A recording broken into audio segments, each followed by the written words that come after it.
brought to you by Silver Pumps. Top quality और consistent performance के लिए सिर्फ सिल्वर पंप्स, नाम याद रखना। अगर तुम्हें इसको कृत करने के लिए, इस अपराध करने के लिए सवाब मिलता है तो सवाब के बाद कब्रिस्तान भी मिलेगा और कब्रिस्तान के बाद तुम्हें जहन्नुम भी मिलेगी। इस तरह के अपराधियों को बख्शा नहीं जाएगा। बेटा के पढ़ने के लिए जो उन्हें जगह दी तो वहां बेटियां कैसे आ रही, वहां लड़कियां कैसे आ रही? और लड़कियां रात रात भर अगर वहां रुक रही हैं तो उन मकान मालिकों की भी जरूरत थी। और इसलिए इस तरह के मकानों को भी चिन्हित करके तोड़ो, उन अपराधियों को सजा दो, अन्यथा समाज अपना गुस्सा फोड़ेगा। नमस्कार, स्वागत है आपका एमपी तक पर। मैं हूं रवीश पाल सिंह। मध्य प्रदेश की राजधानी भोपाल इन दिनों शर्मसार है।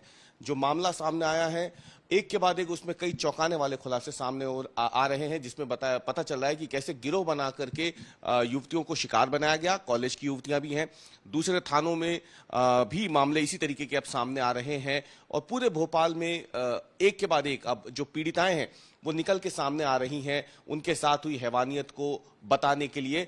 और अब जो नया मामला सामने आया है, बाक्सवनिया थाने का ही ये मामला है। इसमें ये बात मालूम चली है पुलिस को पूछताछ में कि जो युवक है, जो आरोपी है, उसने ये कहा था कि उसे ये सब करने में सवाब मिलता था। और इस पे अब काफी तीखी प्रतिक्रिया आई रही। हमारे साथ इस वक्त पूर्व प्रोटेम स्पीकर रामेश्वर शर्मा मौजूद है। अपने बयानों के लिए भी काफी ज्यादा सुर्खियों में रहते हैं आप। ये अब जो नया मामला सामने आया है, जो नए खुलासे हो रहे हैं पुलिस पूछताछ में, इसको देख के क्या लग रहा है आपको कि क्या ये एक सोची समझी साजिश जो सालों से चली आ रही थी भोपाल? निश्चित रूप से इससे क्लियर हो गया कि ये जो मुस्लिम कट्टरपंथी हैं, ये जिहादी मानसिकता के लोग हैं। हिंदू बहन बेटियों को दोस्ती करके जाल में फंसाकर और उनको धीरे धीरे गलत लतों में लगाकर, नशा कराकर, सब प्रकार के नशों का इन्वॉल्व करके और बेटियों का साथ दहेज शोषण करके सामूहिक बलात्कार जैसी घटनाएं कई बेटियों के साथ गिनौनी की हैं। ये अपराधी हैं और इन अपराधियों को कुचलना हमारी और सरकार की नैतिक जवाबदारी है। और इसलिए आज संपूर्ण हिंदू समाज इस बात से आक्रोशित है कि अपने वो हिंदुस्तान में अपनी बहन बेटियों की सुरक्षा नहीं कर पाएगा, कि अपनी बहन बेटियों को सुरक्षित नहीं देख पाएगा। आज भी मेरी बहन बेटियां हैं, कल भी जो बहन जिसकी नहीं है उसकी बहन बेटियां होंगी। आखिर इन अपराधियों की सजा क्या है? और इन अपराधियों को सजा दिए जाना बहुत आवश्यक है। इसलिए ध्यान रखना बेटा, अगर तुम्हें इस कोकृत करने के लिए, इस अपराध करने के लिए सवाब मिलता है तो सवाब के बाद कब्रिस्तान भी मिलेगा और कब्रिस्तान के बाद तुम्हें जहन्नुम भी मिलेगी। इस तरह के अपराधियों को बख्शा नहीं जाएगा, अपराधियों को कुचला जाएगा, उनके खिलाफ कार्रवाई की जाएगी। इन अपराधियों ने कहां कहां ठिकाने बनाए थे, कौन कौन के घरों से इनके मकान मिले थे, उन मकानों में कौन कौन सी आइडेंटिटी कार्ड दी थी और नहीं दी थी, उन मकानों ने पुलिस वालों को सूचना दी थी कि नहीं दी? नहीं दी थी तो इस तरह के अपराधी करने वाले जो मकान मिले, मकान मालिक, उनके खिलाफ भी कार्रवाई की जाए, मकान भी तोड़े जाए। इसमें किराए के मकानों की बड़ी भूमिका निकल के सामने आ रही है। जो फरार आरोपी हैं, जो नबील कल गिरफ्तार हुआ है, और इसके अलावा अबरार जो फरार है, माना जा रहा है कि बताया गया है पीड़िताओं की तरफ से भी, और उन्होंने भी अपने बयानों में माना है कि इनके किराए के जो कमरे, क्योंकि ये बाहर से पढ़ने आए थे यहाँ पे कॉलेजों में, इन्होंने किराए पे जो कमरे लिए थे वहां पे जाकर के भी दुष्कर्म किया गया है। पार्टी के बहाने बुलाया गया, कभी खाने के बहाने बुलाया गया और फिर वहां पे इस कृत्य को अंजाम दिया गया। इसलिए मैंने कहा ना, जिनने किराए के मकान दिए उनने अगर आइडेंटिटी नहीं ली और उस तरह के उनके घर में जब एक बेटा के पढ़ने के लिए उनने जगह दी तो वहां बेटियां कैसे आ रही, वहां लड़कियां कैसे आ रही? और लड़कियां रात रात भर अगर वहां रुक रही हैं तो उन मकान मालिकों की भी जरूरत थी। और इसलिए इस तरह के मकानों को भी चिन्हित करके तोड़ो, उन पर भी कार्रवाई करो। ऐसी अगर होटलें हैं और उनके पास आईडी प्रूफ नहीं है और उनने इस तरह के शरण दिए, होटल में रूम दिए, उन होटलों के खिलाफ भी कार्रवाई करो। अगर इस तरह स्कूल कॉलेज के आसपास कोई होटल, रेस्टोरेंट, कैफे या कोई पब और बार चलते हैं तो उनके खिलाफ भी कार्रवाई करो। और उन सबको कैमरे के अंदर लाओ कि जिससे वहां पर कैमरे लगाए जाएं, जिस तरह इस तरह की जाति और अनोनी जो कृत्य करने वाले लोग हैं उन पर सावधानी रखी जाए। और बेटियों को खाने ले रहा है, खाने में हो सकता है कल जहर भी दे देंगे, खाने में उन्हें नशे की उन्हें लत लगा दी, उनको ड्रग्स दिया गया, उन्हें गांजा पिलाया गया, उनको दारू पिलाई गई। आप ही की तो सरकार है रामेश्वर जी, आपकी सरकार में बार बार ये बात सामने आती है कि हुक्का लाउंज चल रहे हैं, नशा हो रहा है, कुछ दिन तो कार्रवाई होती है, फिर कुछ दिनों के लिए बंद होती है चीजें, फिर शुरू हो जाती है। तो आपको नहीं लगता कि यहां पे भी तो सवाल उठाने की जरूरत है? देखिए, सरकार इस पर सख्त कार्रवाई कर रही है और भी कार्रवाई करेंगे, लेकिन अब समाज जब जागरूक हो गई है तो अब सबको सावधान हो जाना चाहिए। इसमें कोई नहीं बचेगा।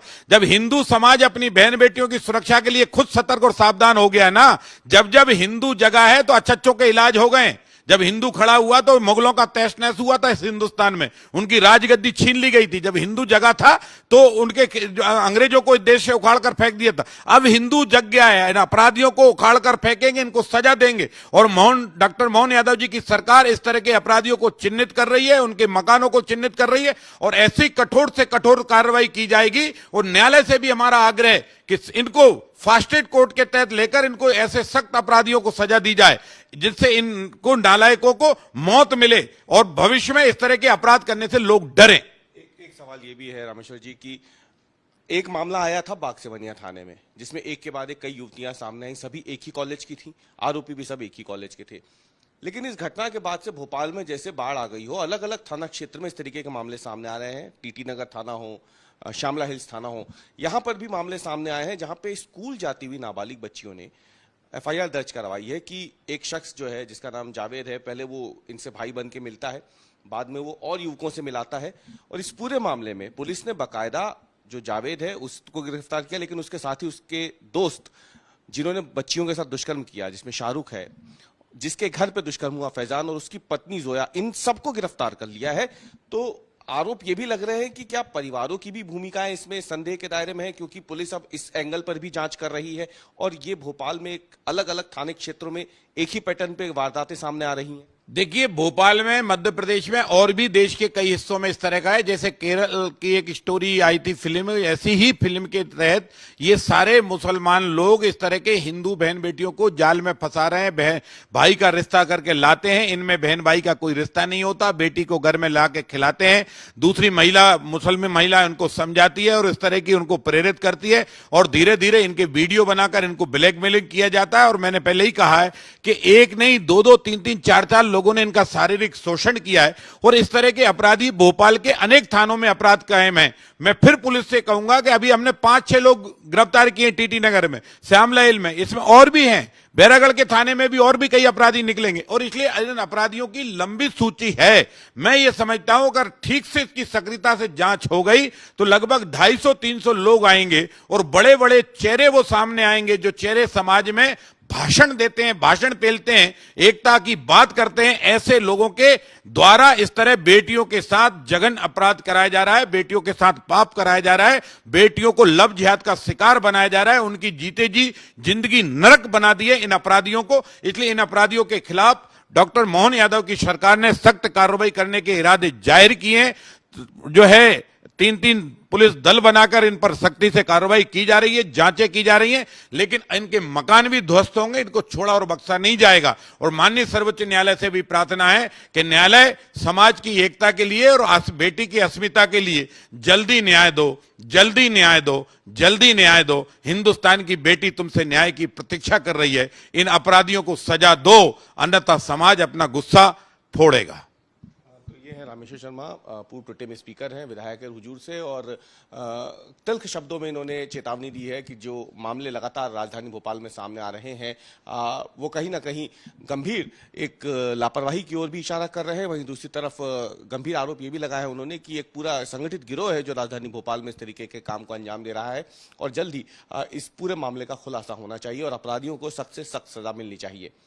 MP तक के लिए भोपाल से कैमरामैन अमरीश के साथ मैं रवीश पाल सिंह।